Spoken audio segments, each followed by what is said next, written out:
All right, I think we're set up. Hello, and welcome to what I'm calling the Daily Bible College Show. Um, it's a chronicle of my experience going to Bible college, which I just started last week. So, this is the first episode, and I wanted to share a few things. I want to talk about why, why I'm doing this, why I'm going to Bible college. I want to talk about the experience so far, what I'm learning while it's still fresh. I've just had a week of intensive classes, albeit it's online. I'm doing it from the UK on Zoom, and the classes are all in Malaysia. But it's been an interesting experience. I want to share a bit about what that's like. And finally, I guess, by the way, I'm thinking on the fly. I don't have anything on screen. I'm watching YouTube actually. I'm going to think about where this is headed. What I'm doing with this learning and what I hope or what I think God is using it for. So let's have that as an outline. The college, my experience so far, and what's ahead.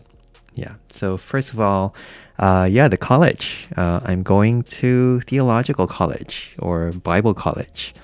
And perhaps what's interesting is that it's based in Malaysia. Yeah, I wasn't planning on going to Bible college, but what happened was I moved back to Malaysia, 2 months ago now. And I'm back in the UK because I have to pack up stuff. And people have been meeting me on the street saying, "What are you doing back here?" And it was kind of planned, but I didn't want to tell people because I need to actually get stuff done here, and otherwise I'll be just spending time, going for meetups and dinner and that kind of thing. So I have stuff to do here to get done because in my heart I'm already back home in Malaysia, and I need to go back there as soon as possible. But yeah, while I was back, and this was again a surprise, I signed up to go for lessons at a Bible college. And it's a college right in the center of Kuala Lumpur, the capital of Malaysia. In fact, the college itself is situated on the top floor of a shopping complex. It's really, really cool.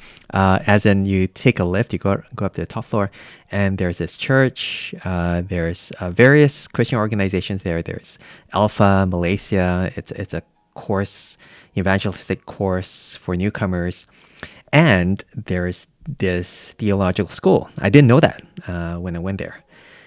And what happened was I was back in Malaysia. I was what's the term for it? I was adjusting to life back home, acclimating myself to the environment back home. I was just looking for something to do. And what happened was this Instagram post popped up in my feed, and it said, there's this open day, come for this open day in a theological college. I honestly didn't know what was it about, but it did say that there was food, free dinner. And the thing was, it was during the day. I was back in Malaysia, and you can generally meet up with people in the evening time, after work. You go out for tea, go out for teh tarik, this very sweet tea that we have in Malaysia. But during the day, it's very hard to fill up my time. I tend to spend it with my dad and my dad's friends who are all in their 70s. But here was that opportunity to go for a free dinner and meet other Christians, something I was very keen to do, and to just spend a day with them studying the Bible. So it was free. They said, just sign up. And I remember signing up and waiting for a response because I wasn't sure whether, it was weird to do this, whether it's allowed to do this. Because it was just so casual. So just sign up and go for it. But I remember the night before they sent me an email, said, "Yep, come on in, and please join us." And that's one thing that I noticed about this theological college, these group of people working there immediately, was that they were just so welcoming. They're really, really, very much so.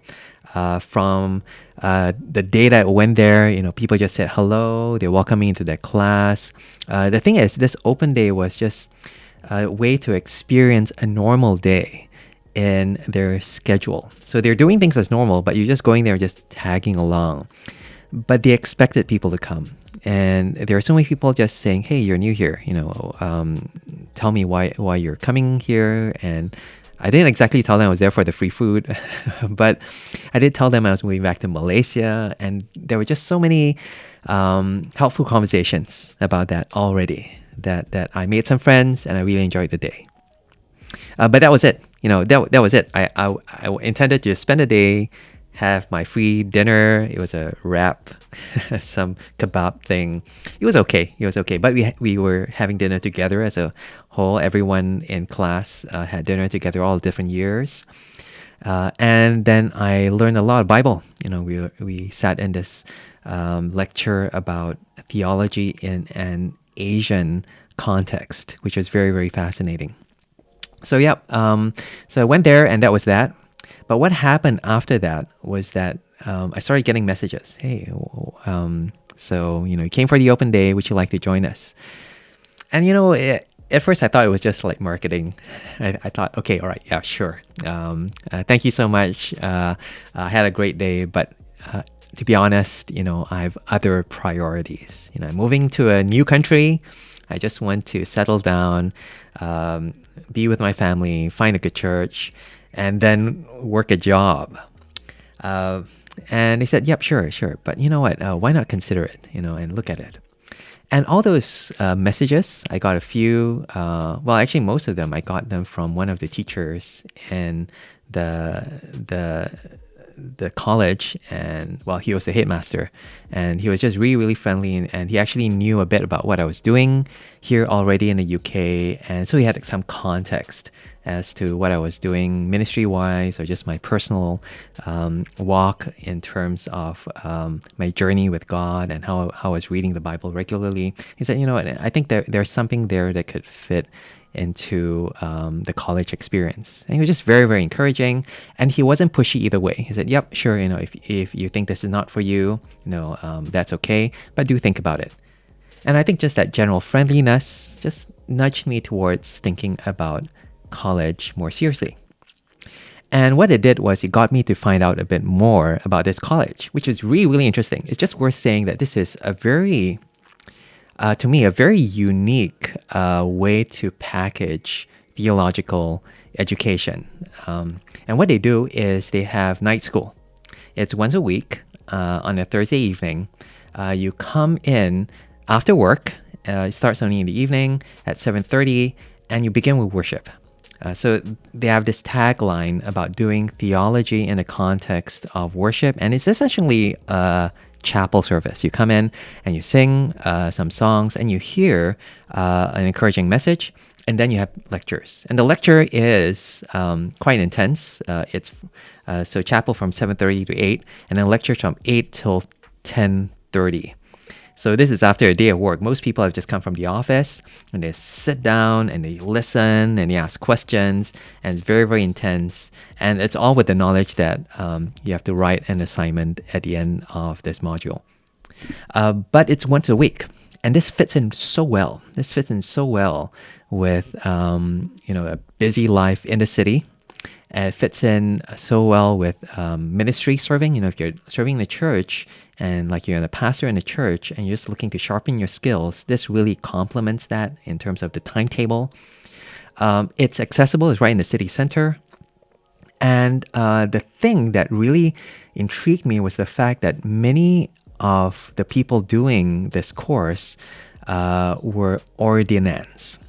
Now, this is a theological college set up by the Anglican Church. And so ordinand is a name of someone who's going to be a pastor in the Anglican Church. And so what you do is you say that you want to be a pastor, and to prepare for that process, I think it's called discernment, to offer yourself up as a candidate for ministry, to be discerning in this process. You go for this course.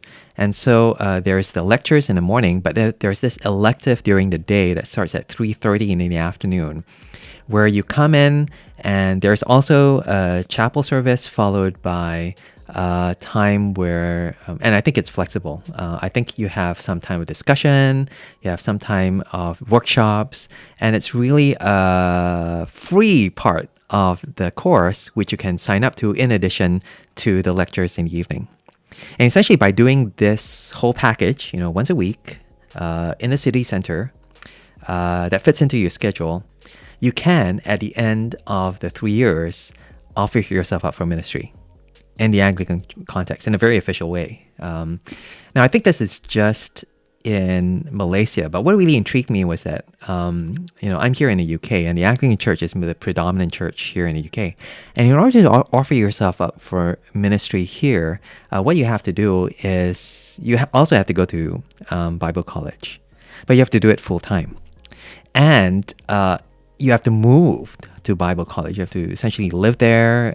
If you have a family, you have to move the kids, the wife there. And you have to spend these 3 years, 4 years going through lots of lectures, which have a lot of benefits to that. I think that's the full college experience. That's the ideal.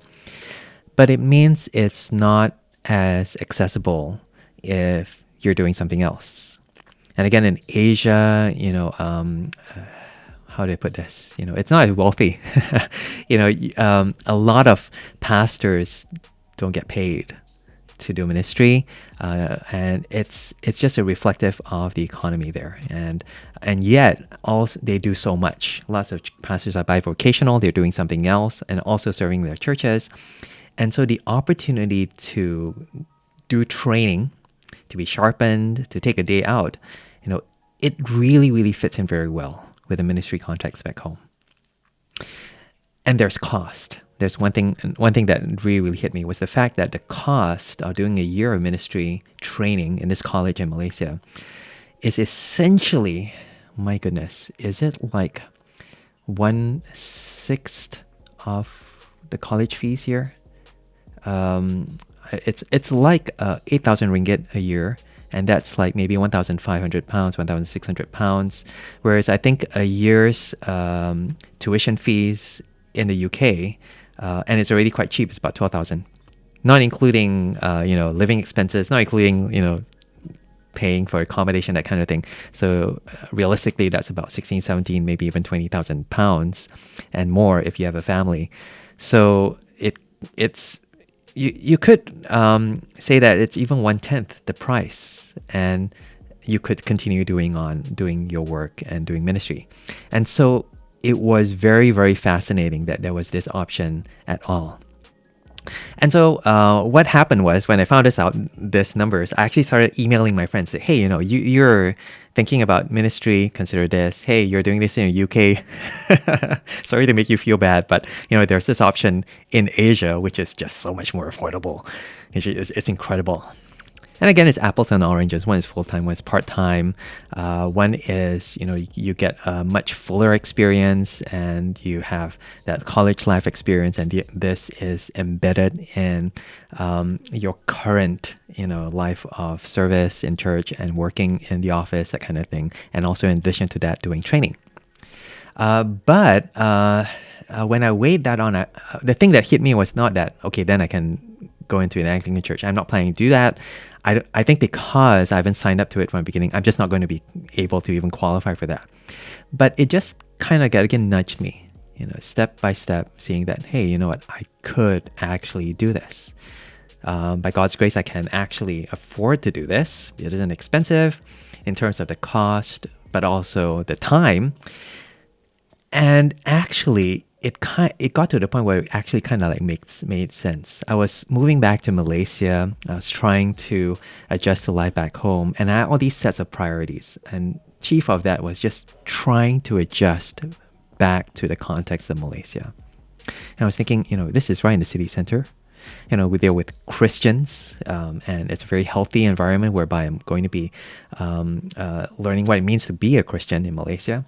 And I was thinking it kind of made sense for my context. I could fit this in, and why not make this even a priority? Yes, I have a job coming up. Yes, I have to fit it in with the rest of life, but it wouldn't be a bad thing to make one day a week about studying the Bible and being with God's people, on top of church, of course, which I was doing a lot already. On Sundays, I was going to like 4 services on Sundays, but this was the same group of people for essentially the entire day.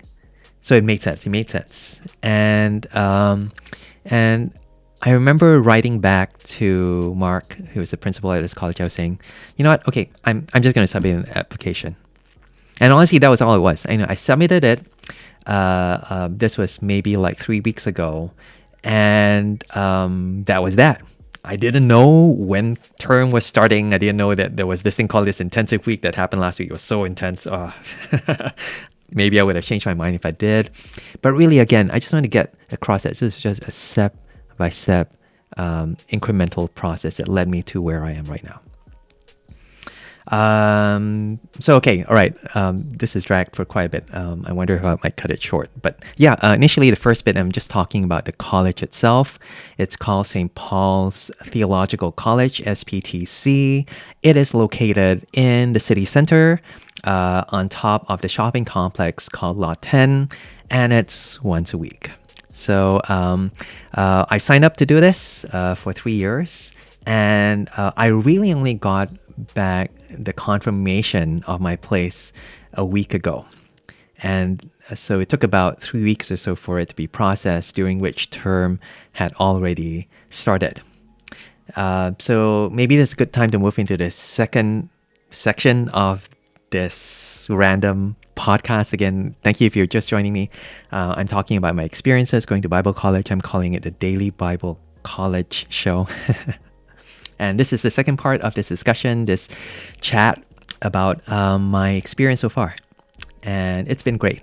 And just in short, it's been really, really engaging, challenging, just in terms of the time difference.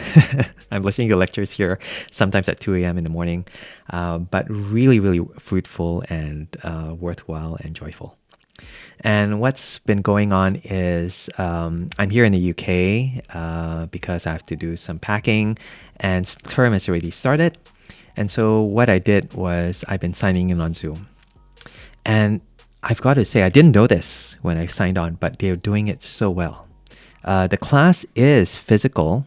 It is happening in Malaysia, in Kuala Lumpur. All the students are there. But there's always a camera, and they make a really good effort to mic themselves up when they give the lectures, such that when I am here across the world logging in on Zoom, I think I get pretty much the full experience of what it means to be there. Now, I wish I was there, and when I do go back home, I fully intend to go for the classes. But it is such, again, an accommodating, a flexible, a sensible way of getting people to keep on going and to fit college life into their ministry life. Because, say you can go for a week, you can go on Zoom. Say, you're stuck in a jam and you're late, you can still turn on safely. If you're not driving, you can still watch it on the train or something, and you can still catch the lecture. And that kind of thing, when it's done so well, just makes you think, this is possible. It's possible to be engaged and to get the full experience, and it makes you even want to be there all the more. So when I initially joined, I was surprised when I got the email saying, tomorrow there's a lecture, because I hadn't yet formally been accepted in. But they were so generous. They said, just join us first. And they just let me in the full experience from day one, going for the induction. I remember it was a Sunday morning, and I didn't know what was happening. And I got the time wrong. I had to sign on immediately. It was like 8:30 in the morning here. And I remember my aunt was living with me at that point of time. This was 3 weeks ago. And I'd agree with her to go out for a walk. So I was going out walking with my aunt. She's 80 years old and walking really slowly down the streets of Cambridge. And I had my phone on with my headphones. And I was watching on Zoom the induction process, people telling us how to use the library, what's it like, in college, just giving us a tour and that kind of thing. And it wasn't ideal, but it was still possible to do that, all the way here in Cambridge.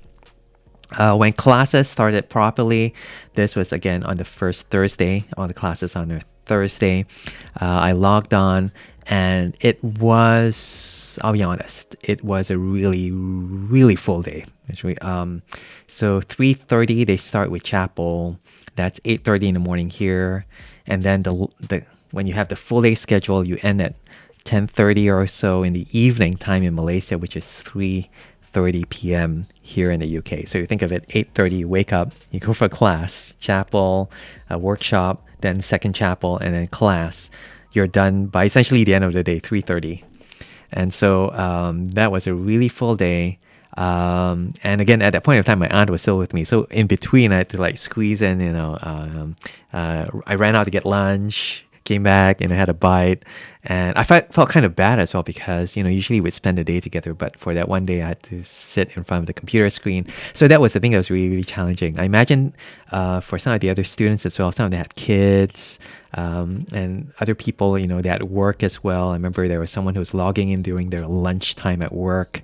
And again, I think it just reflects the reality of the people who are doing these courses. They have lives. They usually are doing ministry in some kind of full-on context already, and that's why they're seeking training. It's such a luxury to take time out to just do the training on its own. Although that again is the ideal. But again, it makes it possible. That flexibility, is just helpful. And there's a kind of generous spirit in how understanding they are. Now, they're very, very strict about attendance. They want us to turn on our cameras, that kind of thing. There's a kind of etiquette when it comes to attending these classes. But I think that's balancing off just how generous and how well they do this hybrid component to studying. So my general impression so far has been really, really very good.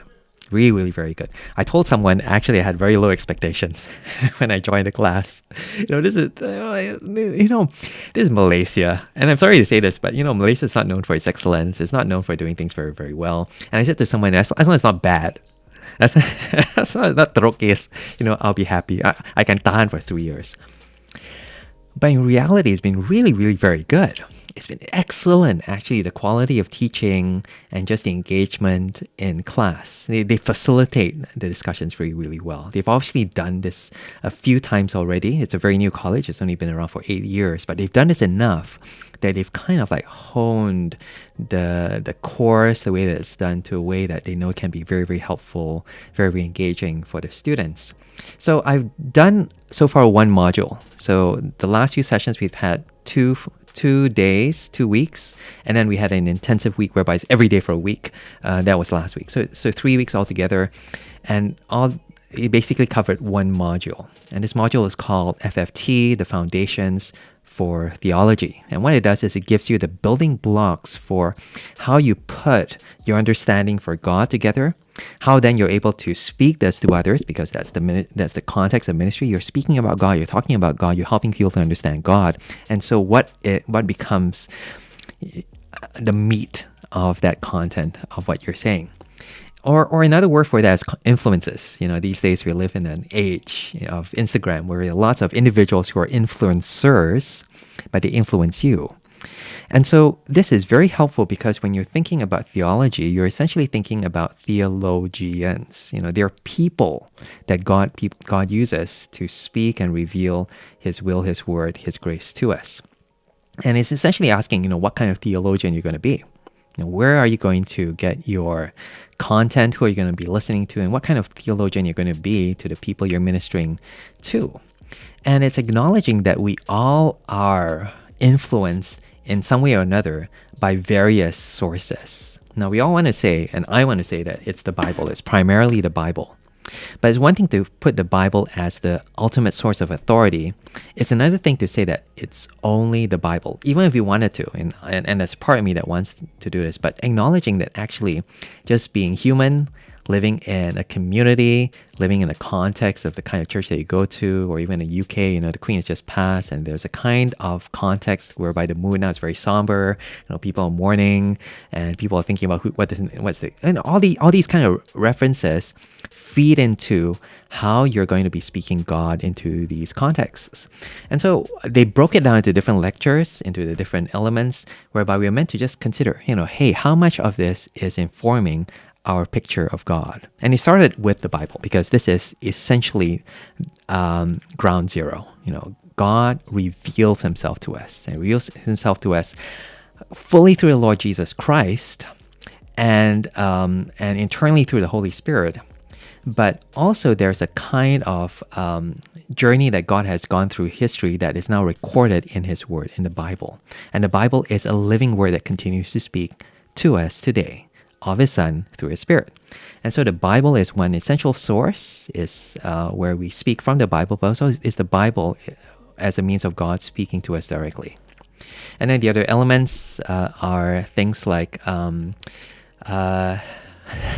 was it tradition? Tradition is essentially anything that we pass on to someone else. So essentially, even me telling people that you should put the Bible first is essentially me passing on a kind of tradition, because I'm passing on like the gospel. This is the central message of the Bible. I'm passing on the idea of preaching as a main means of speaking or teaching the Bible. And that itself also is a tradition. There's a way in which to preach the Bible that is faithful, that is clear, that is helpful. And in the same way that, if you have a church with chairs instead of pews, that too can be a tradition. The way that you have announcements, the kind of songs, or the way that you dress, all these things are ways that influence other people to think that, hey, this is the way we should do this is the way that we should do ministry. That is a tradition. Whether you call yourself traditional or not, I think that's just a very helpful way of packaging and thinking about what it is that we are influencing other people to do, aside from, directly from God's Word. Other elements is things like reason that people are constantly evaluating the truthfulness and the logic. Does it make sense? The logic of what you're saying to them. And that kind of faculty of thinking and processing is something that the Bible itself encourages us to do. Whatever, that God gives us, it gives us the process through our hearts and through our minds and through our lives. And this kind of process, it gives, how do you put this? It's almost a hallmark of whether we take it seriously or not. If you're thinking about something, that means you're almost bringing it to mind, especially when you have to do it consciously.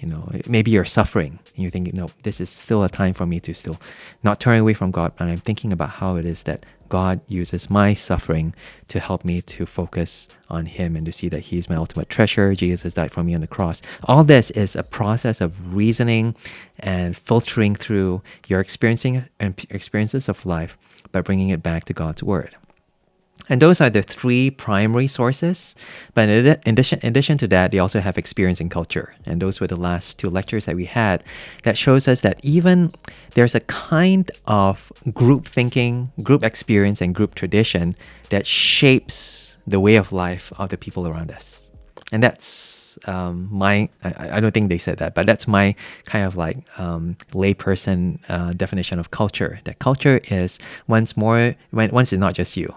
Once it's a few people around you, whether Christian or not, start emulating the way that you're doing things and thinking about things and reasoning about things, then it becomes a culture. You walk into a room, you're essentially adding to the culture of that room. Like you join a new company, there's a company culture, you have a choice either to adopt it or to maybe even change it. And it's the same with the internet, it's the same with the country, it's the same with politics, that kind of thing. And just being aware of that, you realize that actually culture is a very powerful tool, a very powerful influence, can be a very powerful distraction as well, but it's just worth being aware of culture.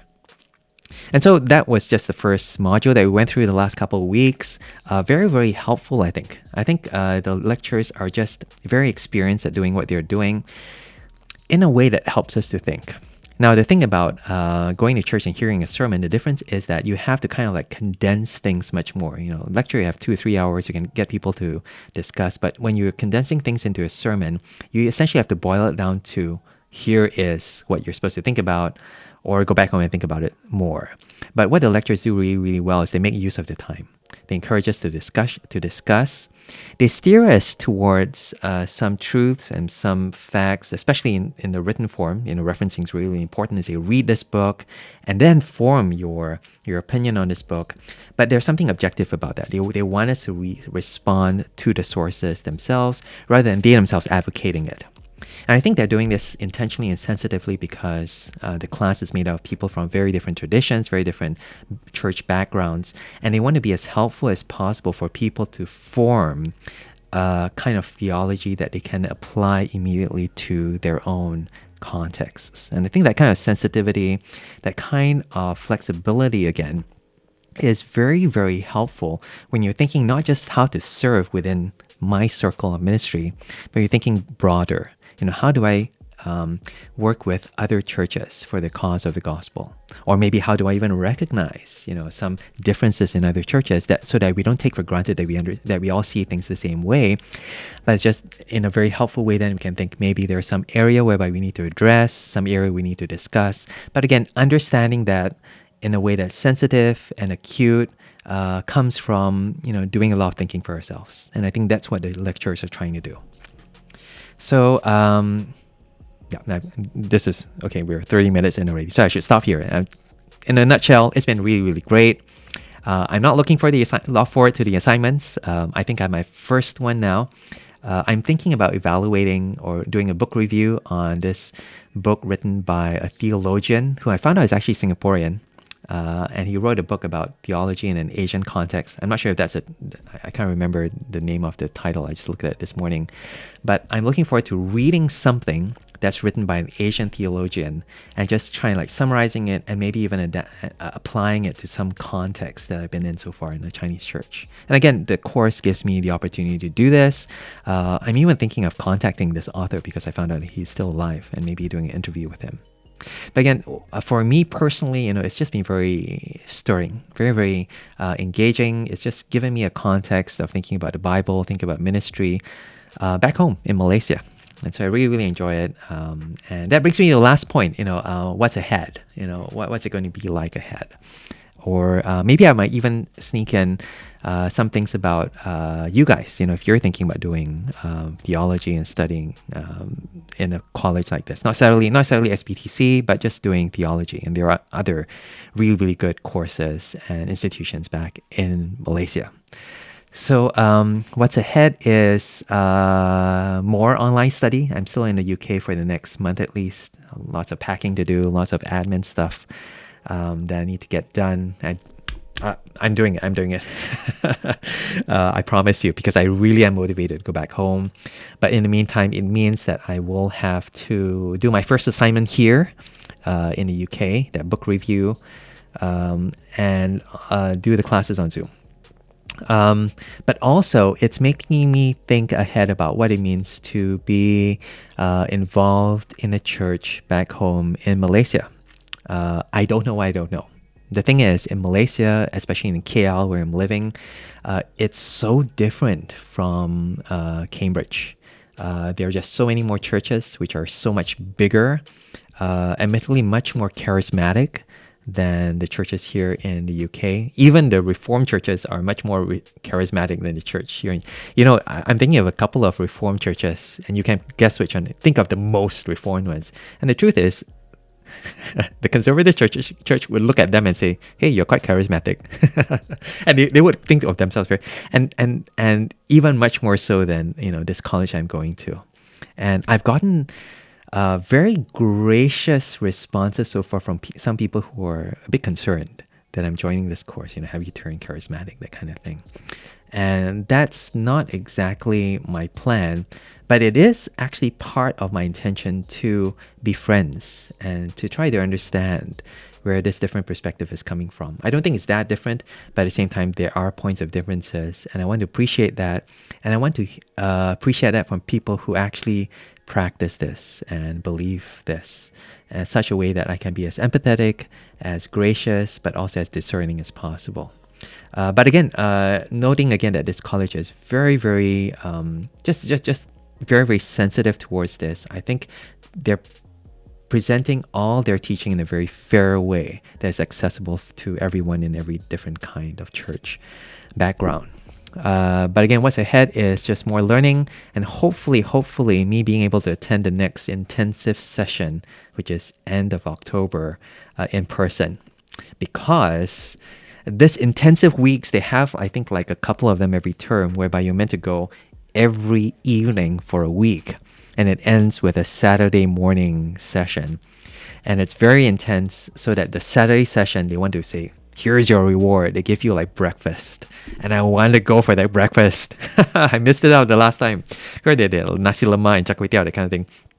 I am going to do a mukbang there. I'm going to sit down. I'm going to eat double because I missed out the last one, maybe triple because I'm looking for the next one. I just want to take in the full experience, and that's what I'm looking forward to, and get to know the people. I think that's one thing I really want to do. I want to make the most of this course by really journeying along with the students in my year, especially because I really, really do admire them. I've been talking to a few of them already, and they have families, they have commitments. This is a struggle. Some have really come to this point of finally joining the course after thinking about it for so long. And when you see where they've come from, you get really excited about where they're headed to. Some are going to missions, some are already serving in the churches, some are passionate about certain practices of theology and ministry. And it's just exciting, meeting this mix of people who are all serious about serving God in the church context. So I want to do that. I want to spend time making the most of the course and getting to know the people who are doing this course.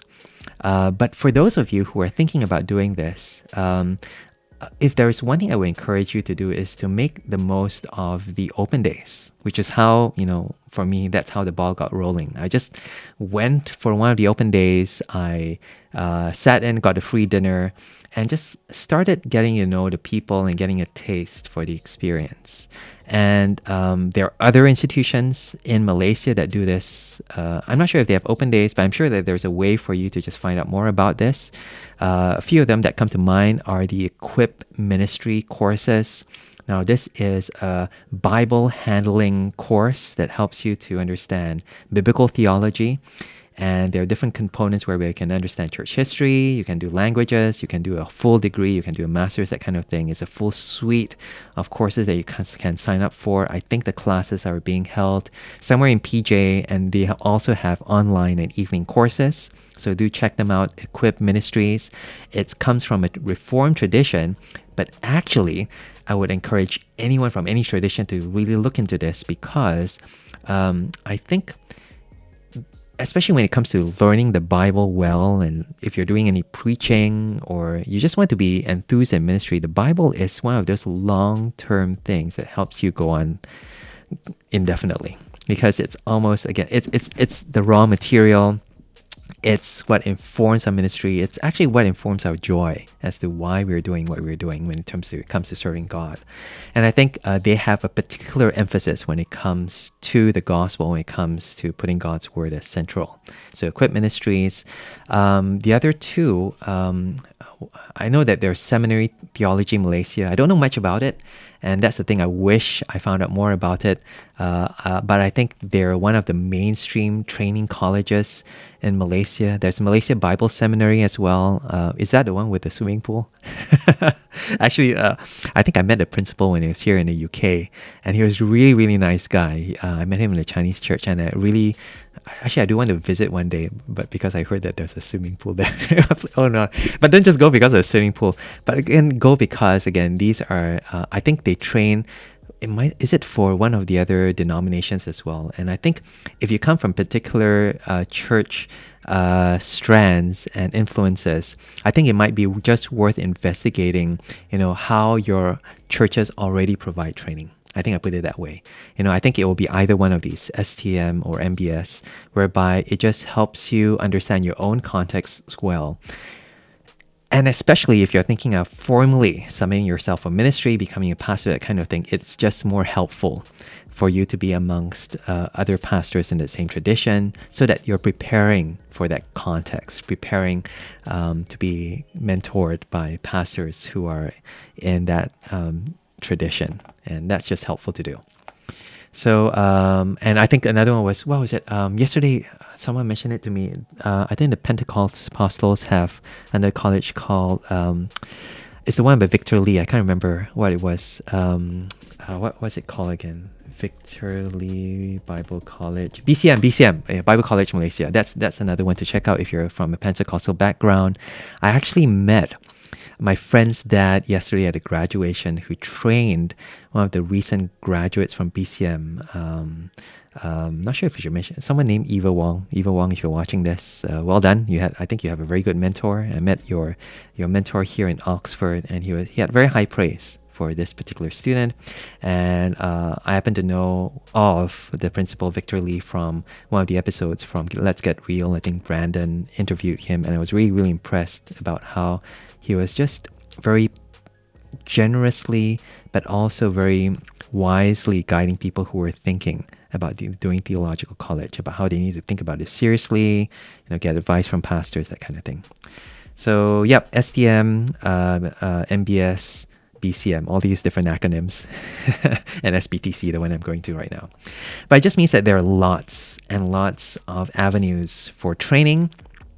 And I think we would be remiss, if you are serving in your church and you are interested in doing this better and long term, I think we would be remiss not to take advantage of the fact that there are these avenues for training. I think it is rewarding to be able to do this, although it is a sacrifice in terms of your time and investment. And I think also another thing to mention is that I think they are also kind of affordable. So the ones that I mentioned earlier on for SPTC, when I mentioned the course fee, some of you might have gone in Malaysia especially, wow, that's a lot. And it is actually, to be honest. It's just not that much compared to the UK context, but it is a lot for Malaysians. And actually, all these other courses offer individual modules that you can then sign up for, and that's just cheaper. So SPTC is all or nothing, but the other courses, like, especially Equip, check them out because they have individual courses that you can sign up for and just pay for those that are very, very affordable. I had a friend who stayed with me over Easter, and he was thinking about training. I said, definitely check out Equip. And we looked at it together and he went, whoa, this is so near me and this is so cheap and I can do this on the evening time. And that was his gut reaction. I think it might be yours as well. So do check them out. Especially if you just want to find something flexible, something very helpful, and maybe even a community of people to kind of like journey along in your ministry. I think check these different avenues out. 41 minutes. I think should end here. This has been the first episode of Daily Bible College show. And I've just been talking about my first impressions of going to Bible college, being there for about 3 weeks. And it's been just very rewarding, very challenging. And I'm doing this because a friend named MJ was talking about how people watch YouTube videos of people doing exercise, people trying to bulk up, going to the gym. And they're more interested in looking at the process than the end result.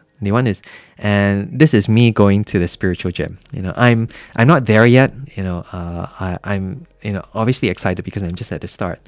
But what I'm hoping to do is just to be able to share a kind of like a real world look into what it actually is like. So forgive me if this is kind of rough around the edges, but I thought what I would do is just as I go along, I would share what I've learned so far, and maybe you can then get a very real taste as to what this experience might be like for you if you were to think about doing something like theological college. Well, just to end by saying thank you so much for listening. Really appreciate those of you who have been journeying with me so far. Friends who've been just really interested in the fact that I'm doing this. I didn't think that so many people would be so positive and encouraging in your comments. Thank you so much for those. It's been very, very humbling and encouraging. I wasn't planning on doing this again, but really your comments and your feedback have just really spurred me on. And also just to ask, if you have any questions, please send them to me. I'll happily answer them, or any advice as to how to make the most of my time here. Again, I'll very much welcome them. And to say, see you in the next video. Yeah. Take care. Bye. Shh.